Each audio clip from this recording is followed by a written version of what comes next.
छत्तीसगढ़ के भाजपा नेताओं ने कोरोना काल में संसदीय सचिवों की नियुक्ति के मामले में भूपेश सरकार पर तंज कसा है।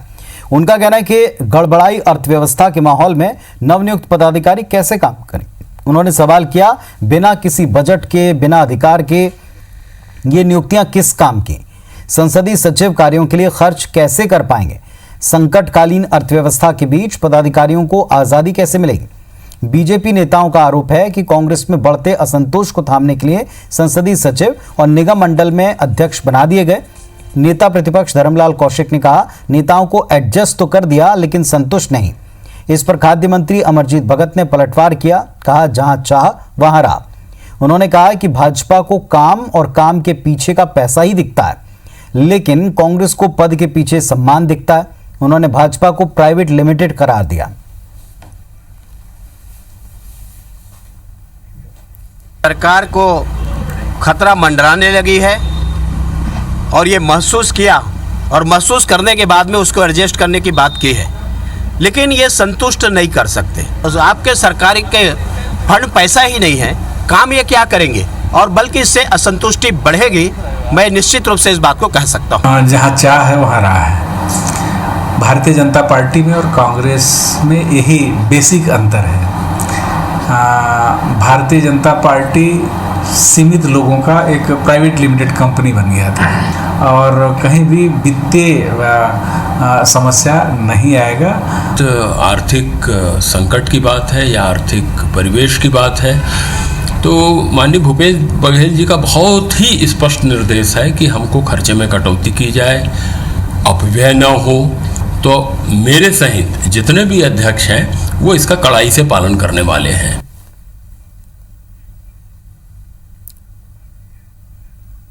हमारे साथ में भारतीय जनता पार्टी की तरफ से संजय श्रीवास्तव जी जुड़ गए हैं। संजय जी, बीजेपी का कहना है कि कैसे ये काम करेंगे क्योंकि फंड की कमी है, अर्थव्यवस्था की हालत गड़बड़ाई है, लेकिन कांग्रेस कहती जहां चाह वहां राह, बीजेपी प्राइवेट फर्म की तरह चली है। देखिए पुनीत जी, वास्तव में सवाल तो खड़ा होगा ही, क्योंकि जिस तरीके से 15 संसदीय सचिवों की नियुक्ति, 32 निगम मंडल के अध्यक्ष, उपाध्यक्ष और सदस्यों की नियुक्ति जो आनंद फानंद में हुई है, ये कहीं ना कहीं संकेत तो दूसरी तरह से दिखा रहा है, जिस पर मैं आज बहुत ज्यादा टिप्पणी नहीं करना चाहता। लेकिन वास्तव में आज के समय, जब कोरोना संकट के समय इस सरकार ने स्वयं इस बात को स्वीकार किया कि इनकी वित्तीय स्थिति ठीक नहीं है, और ऐसे समय में इतनी बड़ी मात्रा में नियुक्ति करना, इस बात को कहीं ना कहीं स्पष्ट रूप से दिखाई दे रहा है कि सफेद हाथी पालने का काम ये करे हैं, बाकी कुछ नहीं है, और लोगों को संतुष्ट करने का काम कांग्रेस कर रही है। लेकिन अब मुझे ऐसा लगता है कि अब इस सरकार को किसी के सामने रोना और गिड़गिड़ाना नहीं चाहिए। एक तरफ आप कहते हैं कि आर्थिक स्थिति ठीक नहीं है, दूसरी तरफ आप नियुक्ति करते हैं। ये कौन सा सिद्धांत है, कौन सा वैज्ञानिक है, कौन सा कांग्रेसी वैज्ञानिक है, मुझे समझ में नहीं आ रहा। हो सकता है गांधी परिवार का कोई वैज्ञानिक हो, लेकिन दोनों बातें एक साथ एक समय इस तरह की चीजें वास्तव में प्रश्न चिन्ह खड़ा करती है कांग्रेस की कार्यप्रणाली को। लेकिन क्या पहले से इस पर प्रश्न खड़े करना उचित है? जो कांग्रेस का कहना, मंत्री का कहना है कि हम काम करके दिखाएंगे, हमारे भीतर चाह है, हम आगे काम करेंगे, और बीजेपी देखिए पुनीत जी, हमें मालूम है 15 वर्षों के पश्चात इस प्रदेश के अंदर में एक बड़ा बहुमत कांग्रेस पार्टी को मिला था, और 5 साल के लिए सरकार काम करेगी, हमें भी मालूम है, क्योंकि हम 15 वर्ष सरकार में रहे, हमारा काम है विपक्ष में।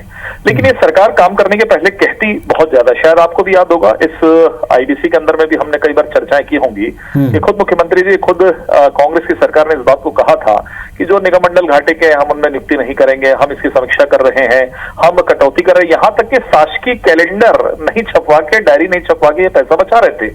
अर्थात अब ये इतनी बड़ी नियुक्तियां, सीधी सी बात है कि खर्च तो होने, जब ऑफिस मैनेजमेंट से लेके यदि कुछ भी नहीं करेंगे तो भी लाखों करोड़ रुपए का खर्च होना है। इसीलिए मैं सवाल कर रहा हूं, ये कौन सा सिद्धांत है, कांग्रेसी सिद्धांत, मुझे समझ में नहीं आता। कहते आप हैं इसलिए सवाल है, आप यदि नहीं कहते तो हम सवाल नहीं खड़ा करते। आपने ही कहा था कि हम नहीं करेंगे सब, लेकिन आप कर रहे हैं, इसलिए सवाल खड़ा होगा। चलिए, हमारे साथ में घनश्याम राजू तिवारी जुड़ गए हैं कांग्रेस पार्टी की तरफ से। घनश्याम जी, बीजेपी का साफ तौर पर कहना, जो नियुक्तियां की गई संतुष्ट तो कर दिया है, किसी तरीके से एडजस्ट करने की कोशिश की, लेकिन काम नहीं कर पाएंगे तो फिर किस काम के सारे पद? देखिए पुनीत जी, मुझे तो ये समझ में नहीं आता है कि काम कर पाएंगे नहीं कर पाएंगे। इसका आकलन विपक्ष को करना जरूर चाहिए, लेकिन नियुक्तियां हुई अभी 24 घंटे नहीं हुई है, और भारतीय जनता पार्टी अभी इसका आकलन और समीक्षा भी करने लग गई। मुझे तो दुख इस बात का होता है कि संजय श्रीवास्तव जी आरडीए के अध्यक्ष रहे।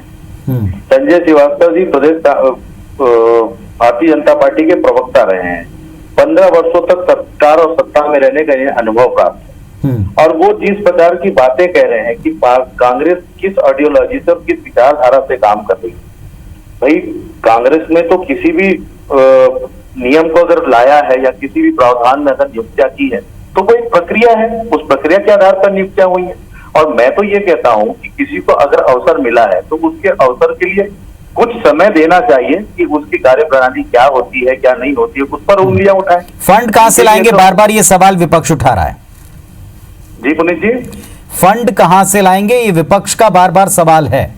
जी बहुत अच्छा सवाल है विपक्ष का कि फंड कहां से लाएंगे। मुझे ऐसा लगता है कि कांग्रेस की सरकार किसी प्रकार के भ्रष्टाचार या छत्तीसगढ़ को लूट खसोट करने का काम नहीं करती।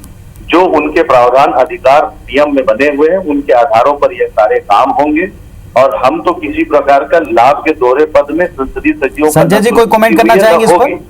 अब मैं समझता हूँ हमने 1.5 वर्षों में ये देख लिया, 1.5 वर्षों में ये सरकार असफल है, हर पल ये सरकार रोती है वित्तीय व्यवस्थाओं को। इसलिए तो हमारा तो सुझाव है, एक सकारात्मक सुझाव है कि आप इस तरह के बर्डन क्यों ले रहे हैं, सरकार क्यों ले रही है, जब और ये जो पदों पर विभिन्न पदों पर जो सम्मानजनक पद है तमाम काम करने का अवसर मिलना चाहिए। केवल टोकन के रूप में हम संतुष्ट करने के लिए ऐसे लोगों को बैठाएं तो मुझे लगता है ये भी सरकार की नीयत ठीक नहीं है। थोड़ा सा कोई ओर्नामेंट नहीं होना चाहिए, आर्टिफिशियल नहीं होना चाहिए, उनको भी काम करने का अवसर मिलना चाहिए। चलिए, जो आरोप लगे कुछ वक्त बाद जब ये काम करना शुरू करेंगे तमाम अध्यक्ष, तब इसके बाद स्पष्ट हो पाएगा कि नियुक्तियां केवल एडजस्ट करने की बात थी या वाकई कुछ काम हो रहा है। बहुत शुक्रिया आप दोनों का जुड़ने के लिए।